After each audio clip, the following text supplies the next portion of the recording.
Bonjour, je me présente, je suis le docteur Christian Gory, médecin anesthésiste réanimateur. Je suis hypnopraticien et président de l'Institut d'hypnose du groupe hospitalier Paris-Saint-Joseph qui est né en novembre 2018. Avant d'aller plus loin, je vais vous présenter un certain nombre de petites vidéos qui vont témoigner du vécu de patientes qui ont pu bénéficier d'un accompagnement hypnotique. J'étais assez fière de moi en sortant de l'examen parce que j'avais vraiment eu l'impression d'avoir une forme de maîtrise sur ce qui se passait, sur le diagnostic, sur l'examen en lui-même. Au final, j'étais très contente de l'avoir fait comme ça. C'est extraordinaire comme impression. Moi, j'avais l'impression de rêver, non, d'être très présente justement, mais c'était un rêve. C'est un des plus beaux moments de ma vie. C'était une belle expérience parce que j'ai l'impression d'avoir été vraiment actrice de cette opération. C'est-à-dire que quand la tumeur a été enlevée, elle m'a dit tumeur enlevée, et c'est vrai que hop, on a décidé tiens, une bonne chose de faite. C'était bien finalement de suivre tout ça.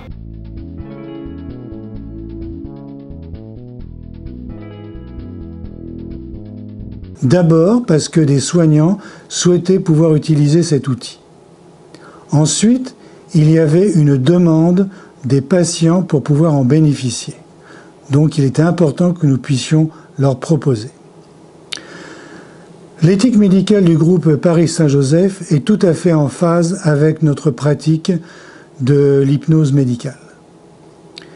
Il est important de savoir que l'Académie nationale de médecine, dès mai 2013, a validé donc l'hypnose médicale comme étant une thérapeutique médicale complémentaire, au même titre par exemple que le tai chi ou l'acupuncture.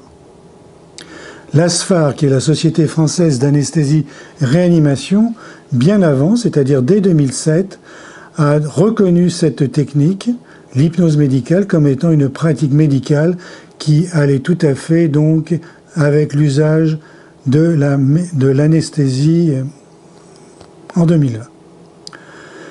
Elle est pratiquée, et ça c'est très important, sur nos deux sites, le site de l'hôpital Marie-Lannelongue et le site de l'hôpital Saint-Joseph.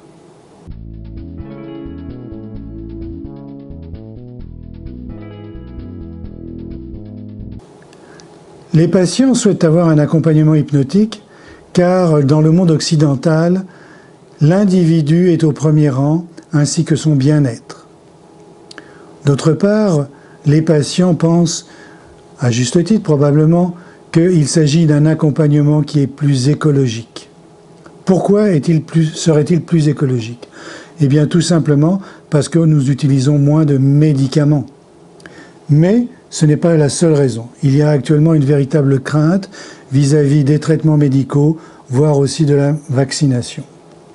Les patients souhaitent être acteurs de leur prise en charge. C'est pour ça que nous voyons donc des groupes de patients qui deviennent des patients experts, tels par exemple avec le VIH, et que également les patients sont au sein donc des institutions hospitalières.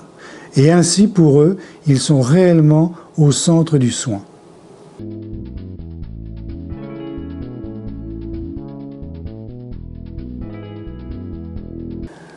D'abord, le groupe hospitalier Paris-Saint-Joseph est un pôle d'excellence médicale et chirurgicale. Et en plus, ce groupe hospitalier a une réelle expertise en hypnose médicale du fait de l'ancienneté de son utilisation. Ensuite, le groupe hospitalier a particulièrement investi dans la formation de son personnel et notamment en hypnose médicale.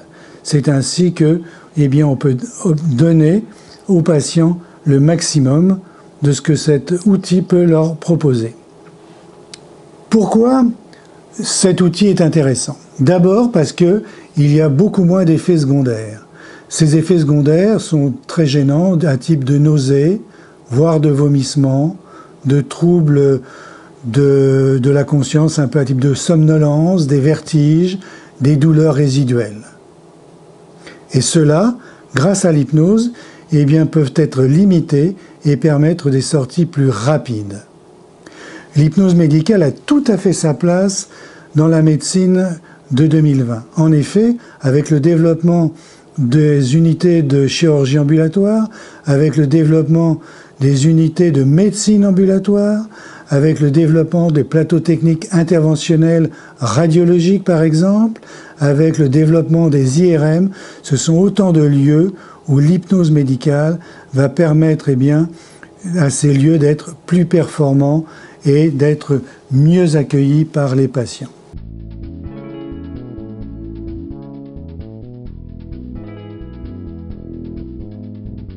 Pour que vous compreniez bien ce qu'est l'hypnose médicale, je pense que cette courte vidéo va être intéressante. Elle est basée donc sur le fait que vous allez compter les passes que vont se faire les étudiants porteurs d'un t-shirt blanc. Vous compterez une passe lorsque le ballon passera directement entre deux étudiants. Vous compterez également une passe lorsqu'il fera un rebond sans l'envoyer. Et vous compterez une passe quand vous aurez un rebond et que le deuxième étudiant le recevra. Et vous ne vous intéresserez qu'aux étudiants en blanc. Donc soyez concentrés, la vidéo est courte et les passes nombreuses.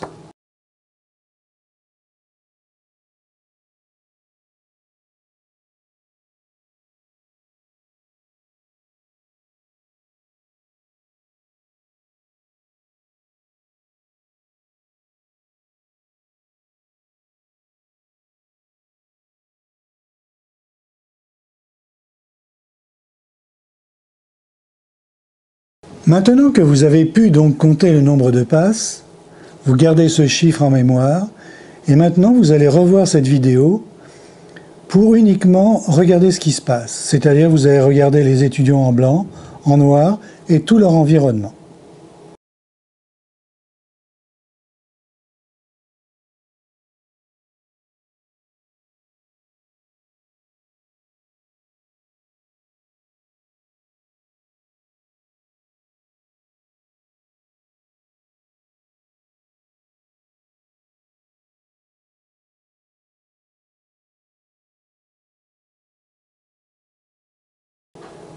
Ce que vous avez vu peut être défini comme étant donc une cécité d'attention et cette vidéo a été faite donc aux États-Unis dans les années 1999.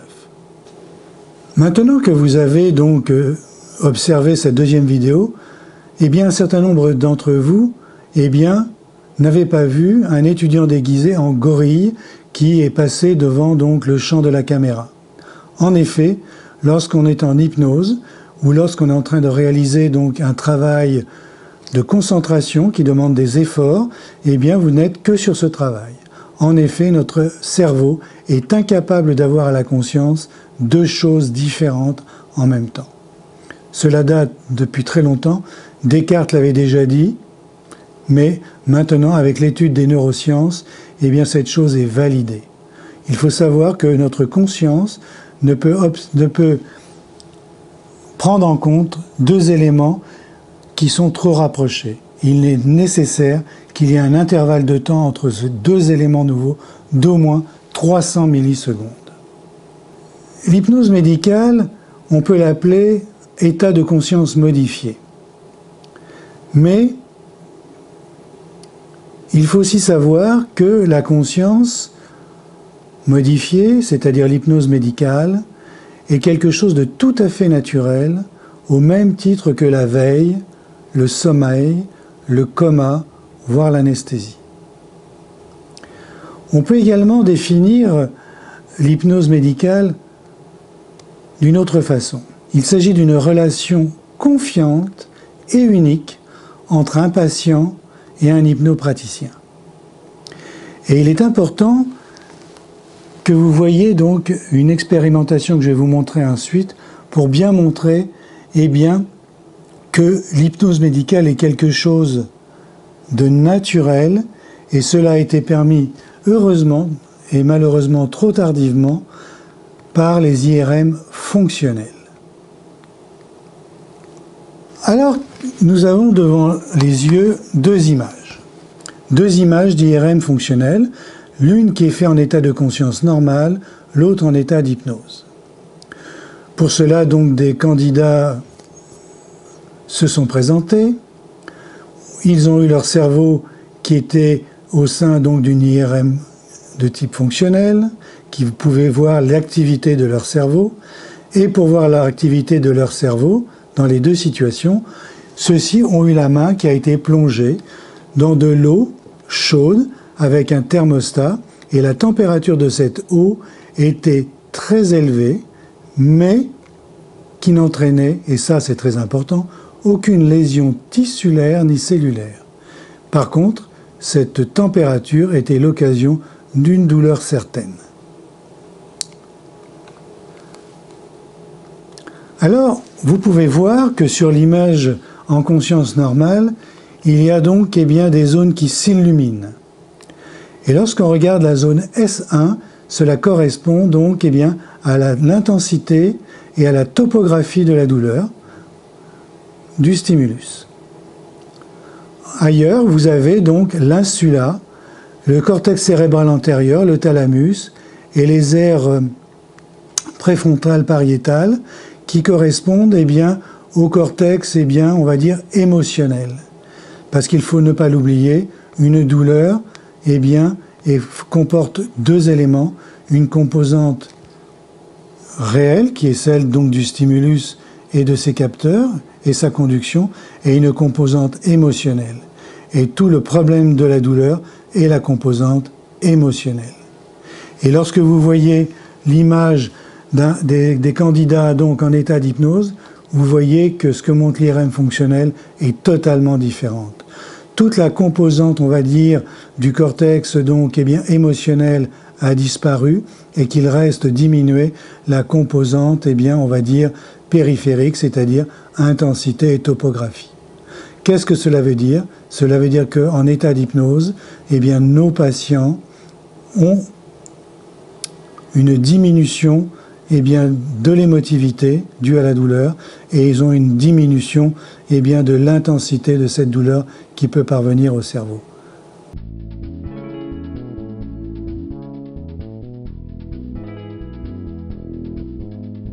Alors les indications de l'hypnose sont très larges en médecine. Nous allons commencer par les indications en chirurgie. Et qui dit chirurgie dit anesthésie, et c'est probablement donc les médecins anesthésistes qui ont remis au goût du jour l'utilisation donc de l'hypnose. Il est bien évident, et ça c'est très important de le comprendre, qu'il n'y a pas de chirurgie sans anesthésie locale. Lorsqu'on fait de la chirurgie, il y a une anesthésie locale et un accompagnement hypnotique en ce qui nous concerne. Toutes les chirurgies donc de surface dans lesquelles on peut faire une anesthésie locale permettant une très bonne anesthésie de la zone opératoire sont donc éligibles à cela. Par exemple, en chirurgie vasculaire, les endartérectomies carotidiennes, la chirurgie des varices, la création de fistules artério-veineuses. Ensuite, en chirurgie du cancer du sein, les tumérectomies ou voire les mammectomies. En chirurgie digestive, la chirurgie des parois, hernie inguinale, fermeture de stomie, chirurgie orthopédique des membres avec des blocs, bien entendu. En chirurgie tête et cou, alors là, nous allons avoir des hémithyroïdectomies, des parathyroïdectomies, voire des parotidectomies. Ensuite, en urologie, des injections de botox intravésicales, des changements de sonde double J.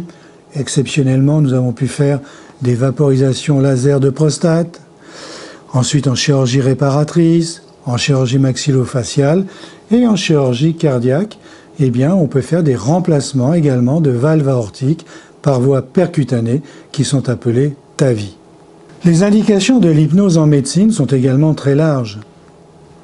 Et au premier chef, nous allons pouvoir faire donc les explorations donc digestives avec les coloscopies par les gastro-entérologues et aussi à moindre échelle au niveau des fibroses gastro-duodénales. Les ponctions lombaires qui ont tout leur intérêt.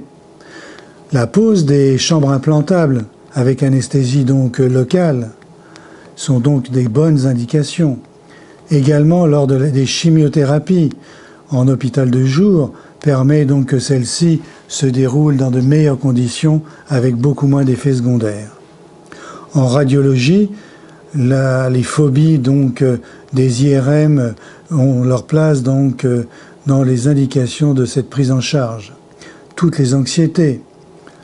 Aux urgences, les sutures, des plaies, les réductions de luxation peuvent être accompagnées donc d'hypnose.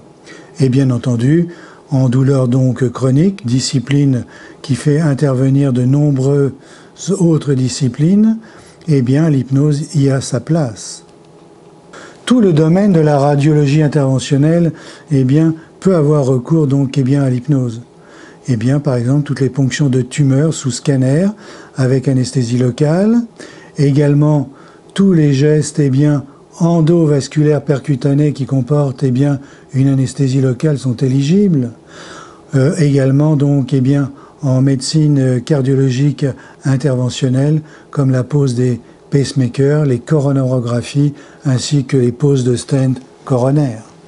En obstétrique, l'hypnose a tout à fait sa place, notamment lors de la préparation des femmes, avant la période de la naissance, pour la gestion des contractions, et également en salle de naissance, lorsqu'il y a donc la réalisation de la pose de la péridurale antalgique qui se fait souvent au milieu des contractions.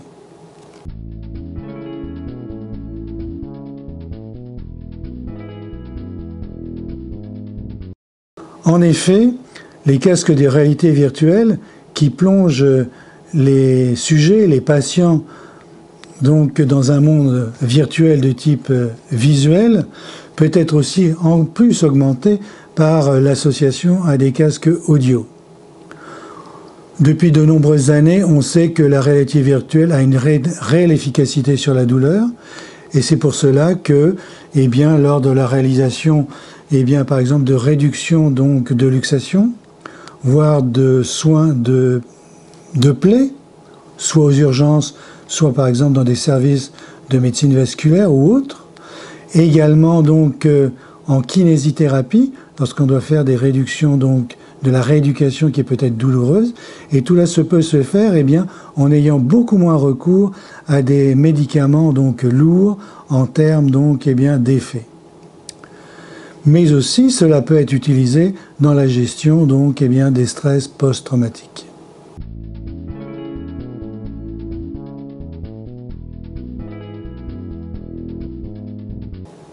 Les bénéfices pour les soignants sont nombreux.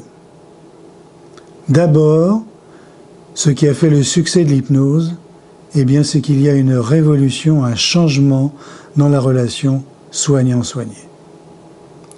En ce qui concerne les soignants, ceux-ci voient donc leur métier, leur activité totalement donc transformée et valorisée. Cela m'a ouvert les yeux à une nouvelle façon de prendre en charge. D'avoir fait ce parcours en hypnose permet de se demander si moi je suis malade, qu'est-ce que j'aimerais qu'on fasse pour moi. Essayer un petit peu d'inverser les rôles, et si déjà on se met à la place de l'autre, c'est peut-être plus facile. On a pu également observer que les soignants qui avaient recours donc à l'hypnose étaient beaucoup moins sujets donc au burn-out que les autres. À l'occasion de l'épisode du Covid-19 en mars-avril 2020, il y a eu création d'une bulle qui avait pour but d'aider donc les soignants du centre hospitalier. Et bien entendu, parmi les différentes choses qui leur étaient proposées, il y avait de la thérapie manuelle, il y avait des prises en charge par des psychologues, du yoga, de la sophrologie. L'hypnose y a trouvé donc sa place. Mais l'hypnose n'a pas été seulement donc intéressant pour les patients eux-mêmes, pour les soignants. Ça a été pour les soignants l'occasion de faire des propositions, d'être des forces impliquées dans la vie de l'hôpital. Et par exemple, en oncologie, une infirmière, par son implication, a pu créer au sein du service d'oncologie une consultation à destination des patients d'oncologie, à destination des familles, mais également des patients qui venaient en hospitalisation de jour pour les chimiothérapies. Mais aussi, elle pouvait s'investir au sein du pôle auquel appartenait l'oncologie pour porter un soutien à ses collègues qui avaient éventuellement des difficultés lors de la mise en œuvre de l'hypnose au sein des services.